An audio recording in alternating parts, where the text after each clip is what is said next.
The sky is falling. Bitcoin is crashing. All is lost. No, it's not. I don't think so. Why? I'm holding on to my Bitcoin.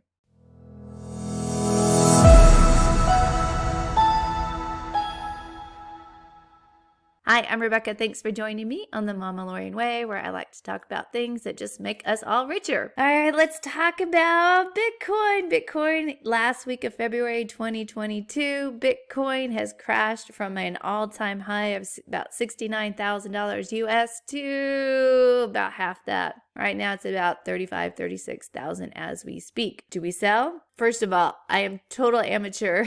I'm not a professional. You didn't pay me for any of this, so this is solely my opinion. Take it for that. I am holding on to my Bitcoin now for a few reasons. One, I got in to hold Bitcoin for long term. And long term, some people think it's a year and 1 day because that makes sense with like capital gains taxes. I'm looking at least a 5-year continuum. The other thing is I really believe in the asset. I believe in Bitcoin. I know it's becoming more and more enmeshed in a lot of systems. And even today, I found out it's becoming more enmeshed in our power grid and our power system and energy suppliers, which are huge players, really big deal. Quite interesting stuff. I'll do another video on it, but I don't think Bitcoin's going anywhere. It's a volatile new commodity or security, kind of depending who you talk to. And there's going to be ups and downs, but I'm in it for the long haul. So just a little bit of my background. I bought my first Bitcoin, and not a whole one. I should have, because it was only $13,000 in November of 2020, not that long ago. And from then it just went up and up and up and up and up,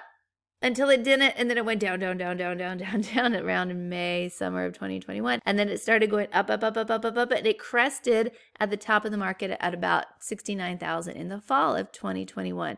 Well, then it kind of came crashing down, and we are where we are in the winter of 2022, where it's about half what it was at its all-time peak. So I'm sharing my screen, and this is just from tradingview.com. It's a chart of just historic price of Bitcoin in about 2017, 2018. You know, it's hanging out here. There's some ups and downs and some volatility, but you don't really see this huge craziness till about the beginning of 2021, and then it just escalated up to about the price point that it is now, and then went even higher in around May, and then in June it crashed and it went down to, oh, interesting, about this price point. Then it went back up and it crested near 69,000, and now it's back down about to where the previous low points were when it started taking off again. These in the world are known as levels of support. So it drops down here, and it could drop a little bit lower, like it did drop a little bit lower, but generally around this price, and then it starts going up. That's interesting to know, but how do we know this wasn't just kind of a blip in other cycles? I'm going to show you a couple other charts. They're from Benjamin Cowen, who has got his great YouTube channel. I'll put it in the comments below because it's super awesome. Here we are, a screenshot from Benjamin Cowen. That's this guy down here. He's a mathematician, super smart. Highly recommend checking out his videos. He says what we're probably looking at with this new asset class of Bitcoin is lengthening cycles between your peak of ROI before pretty much a correction, and then another peak, and then another correction. This is the first cycle. It goes from here to here in a very short amount of time, 45 weeks. Then there's a drop. Then it goes from here to here, its peak in 108 weeks. Cycle's lengthening.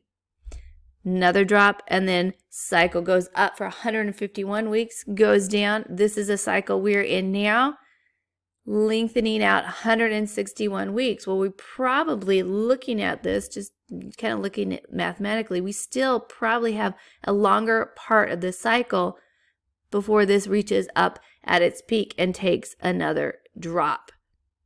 So what we're also seeing between these cycles lengthening is that we're seeing a lessening of the steepness of the curve, which means it's just not going up as much. The ROI isn't as much, and the cycles are getting longer because it's a maturing asset.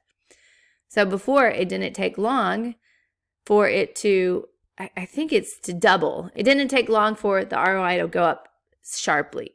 Then it took a little bit longer for it to reach its peak. Then it took a little bit longer growing to reach its peak. Now it's going to take longer to reach its next peak. And this is where we are right now. Here we are at another chart against map time over growth. This is the first cycle. And you can see it's steep and short. This red line, it's a little bit less steep, as you've got this sideways movement for a while, and it's longer in time. This next one is the yellow one. So it's still curving up, but it's got a lot more sideways momentum until it reaches its peak. Longer cycle. Here we are now in this kind of multicolored line. Lot more sideways movement. We're kind of in the doldrums right here.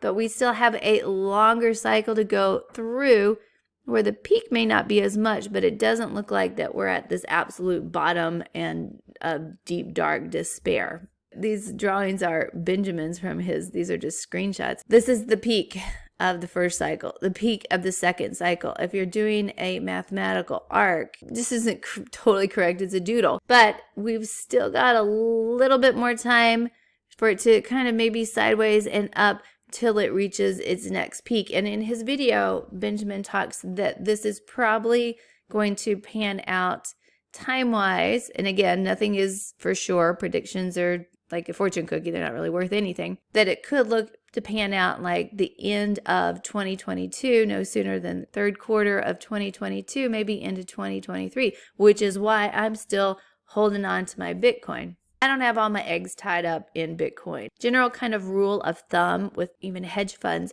about 2% of your assets into crypto. They're starting to move up, maybe 5% of their assets in crypto.